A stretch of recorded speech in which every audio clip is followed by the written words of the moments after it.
Hey guys, welcome back to my channel. I hope you're doing well. For those of you that are new here, welcome. My name's Nicole. I hope you'll enjoy the video, and today we'll be taking a look at the book The Alchemist by Paulo Coelho. And we will look at some lessons that we can learn from this book, as well as look at some direct quotes. I hope you enjoy the video. Okay guys, so this is The Alchemist, and I read this book previously a few years ago, and so I did a bit of like rereading in the past few days, and we're going to look at what it has to teach us. I hope you enjoy. So I just wrote down a few basic like points. So I'd say that don't mind the paper. I'd say that the book can give us realizations about life, and it touches on topics such as overcoming fear, following your dream, like destiny, and kind of like living in the present moment.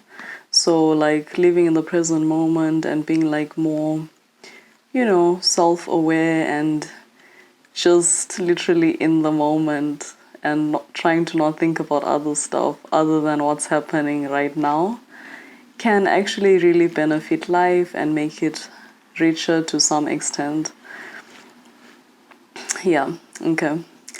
So let's get into it. In case you haven't known or you haven't read it before, it's about this boy called Santiago.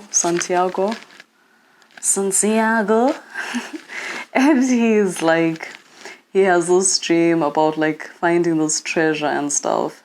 And he is a shepherd at first, and he goes out to seek it.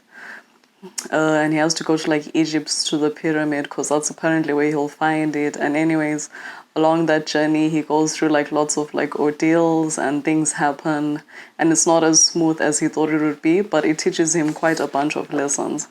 Let's dive into those. The first quote that I underlined is, it says, "The boy knew of a lot of people in the city. That was what made traveling appeal to him. He always made new friends, and he didn't need to spend all of his time with them. When someone sees the same people every day, as had happened with him at the seminary, they wind up becoming a part of that person's life, and then they want that person to change. If someone isn't what others want them to be, the others become angry. Everyone seems to have a clear idea of how others should lead their lives, but none his or her own." So especially the last part, like everyone seems to have a clear idea of how other people should live their lives, but none his or her own. So I underlined that because I thought it was like quite deep, with just like judgment and stuff, like how other people always think they know how others should live their lives, but they have no clue what they're doing in their own life. So yeah guys, if you want something and you want to chase a goal or something, like just remember the most important thing is how you perceive it and what you want to get from it and gain.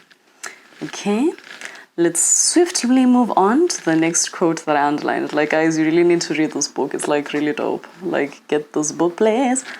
So basically the boy had like now traveled, right? And he was still traveling. He wasn't in Egypt yet.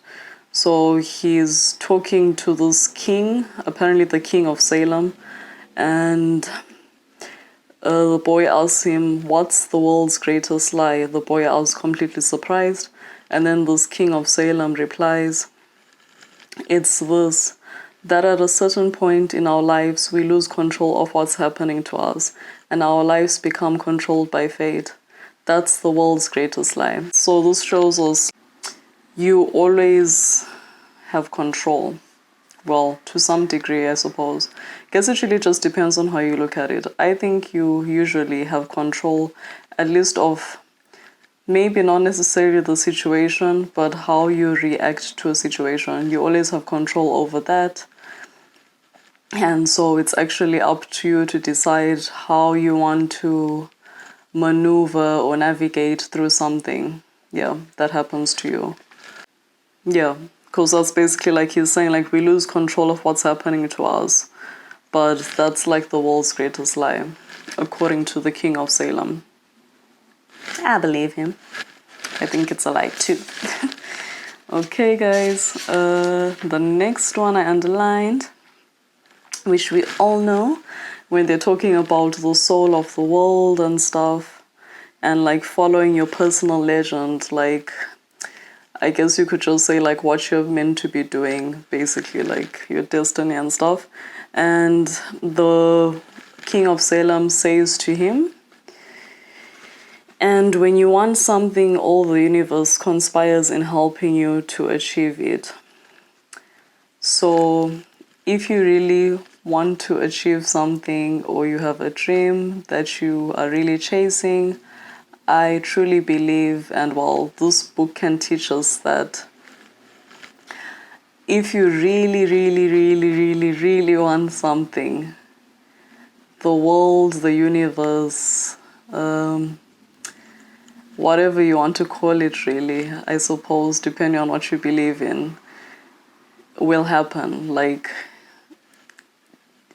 everything will come together for it to happen. And in this case, in this book, it's the universe. Like, the universe, nature, whatever you want to believe in will, like, make sure that thing happens for you. Yeah, I really love that quote, actually. And the old man continued. So the old man is the King of Salem. The old man continued, in the long run, what people think about shepherds and bakers becomes more important for them than their own personal legends. And this was about, so basically, they were looking at this baker. So he had a shop and he was a baker, and so like this old man can like see things. So the old man can like see like the baker's life and stuff. And the old man pointed to a baker standing in his shop at the window, blah blah blah. When he was a child, that man wanted to travel too, but he decided first to buy his bakery and put some money aside. When he's an old man, he's going to spend a month in Africa. He never realized that people are capable at any time of their lives of doing what they dream of. Yeah, so basically, they're talking about what this man is doing, and then the boy's like, he should have become a shepherd. And then the old man says, well, he thought about that. The old man said, but bakers are more important people than shepherds. Bakers have homes while shepherds sleep out in the open. Parents would rather see their children marry bakers than shepherds. And then that's when it gets to that quote that in the long run, what people think about shepherds or bakers becomes more important for them than following their own personal legend. And I think that actually relates well into just like society and, you know, life now, I guess, in the past as well. Probably just life in general. Like how it's some things, like some professions or just ways of living life are like looked down upon, whereas some are like praised and stuff. But like, even if you go for, I suppose, what would be acceptable towards society, you're not filling out like your personal legend or like your own dream and desire. You're mainly like just living your life for other people, basically. So just try your best to follow your own personal legend, as they call it in this book, which I suppose you could say like, you know, you know what you're meant to be doing. You know internally, like I'm pretty sure everyone knows. You just have to listen and follow it. Okay, and then this next one is, so basically this boy, Santiago, he like likes this girl in like the town. I think it's the town near where he used to live, but like he hadn't seen her for like a year or something. And so he's thinking about her now, and he says he was sure it made no difference to her on which day he appeared, like when he's going to see her again. For her, every day was the same, and when it... Let me start again. He was sure that it made no difference to her on which day he appeared. for her, every day was the same, and when each day is the same as the next, it's because people fail to recognize the good things that happen in their lives every day that the sun rises. Like, I think this one is quite deep, y'all. Like, I guess when you think like life is like monotonous and it's like you're doing the same thing over and over again, you will never realize like the difference or the good in the days. Which comes back to the other video I made on gratitude and how it might just change your perception of life. Guys, you should check that video out. But yeah, like I think we should just become more aware and grateful for the present moment, for each day, man.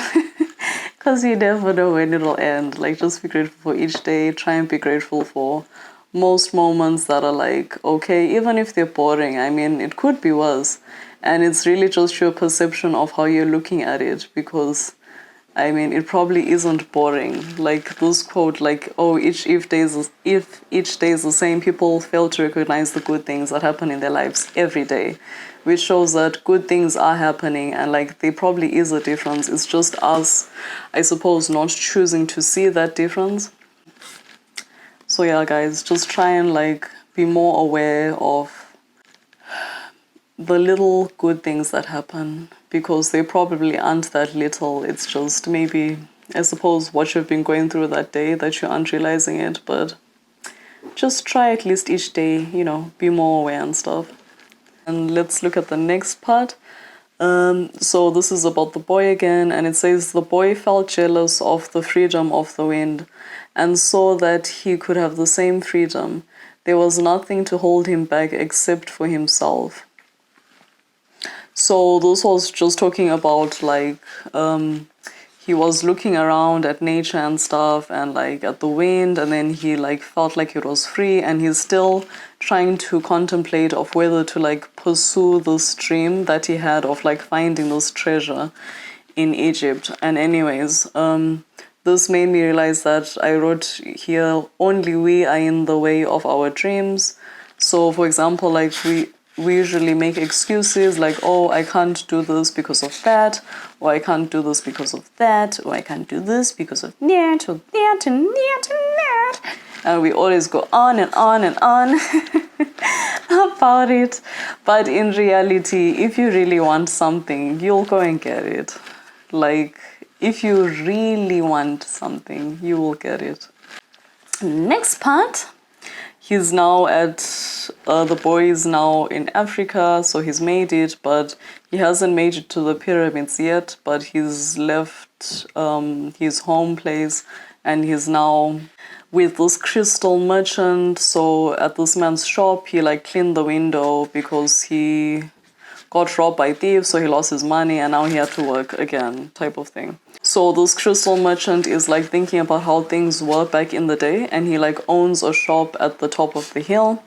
And so he's thinking back and he's thinking about how busy it was in the past, and then it says, but as time passed, Tangier or Tangier, it's the name of the place, had changed.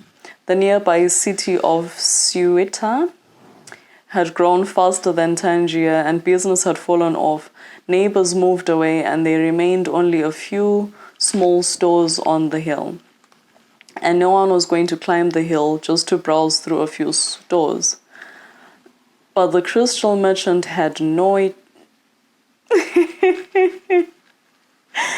But the crystal merchant had no choice. So I underlined like the no choice part. So I think you always have a choice in everything. So we sometimes make excuses, but we do have a choice. He had lived 30 years of his life buying and selling crystal pieces, and now it was too late to do anything else. And again, this is something which I thought was quite important, because I've realized one of the greatest excuses we make when we're trying to like achieve something or go after something we like really would like to achieve, or our dreams, or whatever you want to call it, we usually like use age as like an excuse and be like, oh, I'm too old, or I can't start this because I'm this age, those things. Yeah, which is pretty sad, but it is what it is. Guys, you guys should definitely read this book though, because it's quite deep. He ends up working for this crystal merchant, the boy that is. And yeah, they help each other realize a lot of things. Oh yes, so the crystal merchant wants to go to Mecca, right? So Mecca is this crystal yeah. Mecca is this crystal merchant's like dream place to see, right? Oh yes, so the boy asks him, well, why don't you go to Mecca now? Asks the boy. And then he says, because it's the thought of Mecca that keeps me alive. That's what helps me face these days that are all the same. These mute crystals on the shelves and lunch and dinner at the same horrible cafe. I'm afraid that if my dream is realized, I'll have no reason to go on living. So for the crystal merchant, I think he's mainly content with just like, constantly dreaming about achieving his dream. Yeah. So that's how he chooses to live his life. But the boy eventually continues his journey onwards, and I won't spoil the end. I wrote down other quotes that I found quite good from it, and one of them is, it's the possibility of having a dream that makes life interesting. And I would say that I do agree with this, because I think if you but then again, I guess we're all different, huh? Maybe some people just don't think this way. But yeah, I think if you don't have like a dream, or just, something you're meant to be doing, like that internal knowledge, and like you're doing something that you're not meant to be doing, then that would make, yeah, I guess it would make your life more interesting, because then you're kind of like always living, but then that's also no way to live, right? If you're like always living to wait until you like achieve that dream. Which is why that part where it was like, oh, like the present time and like each day becomes boring and monotonous.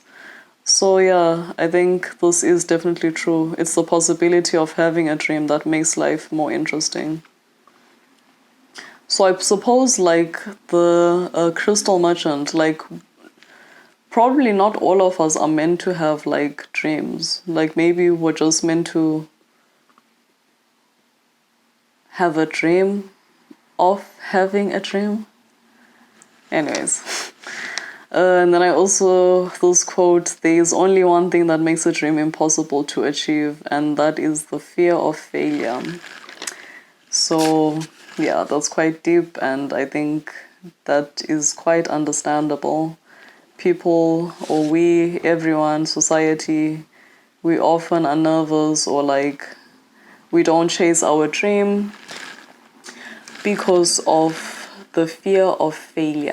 But I think it's like worse to like look back like the crystal merchant and then still be like, oh yeah, it's still my dream to like do this, but then you still aren't doing it. Like I think that's quite sad, but I mean, each to their own, I suppose. So yeah, guys, don't forget, there is only one thing. Let me read it again. Let me preach. There is only one thing that makes a dream impossible to achieve: the fear of failure. Again, if you can, get yourself this book. I mean, it even says it's like a fable about following your dreams or your dream. Yeah, really good book, guys. So get this if you'd like to.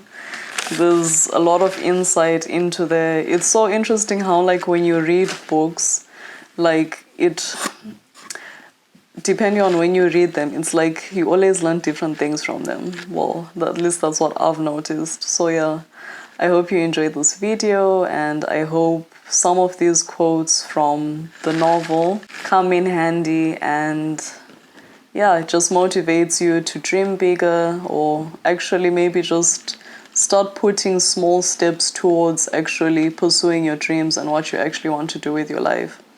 Okay, guys, I hope you enjoyed it, and yeah, wishing you all a good rest of the day, week, and evening, morning, whenever you watch this. Okay, have a good one, and thanks for tuning in. Until next time, bye, guys. Don't forget to share and subscribe or like if you'd like to.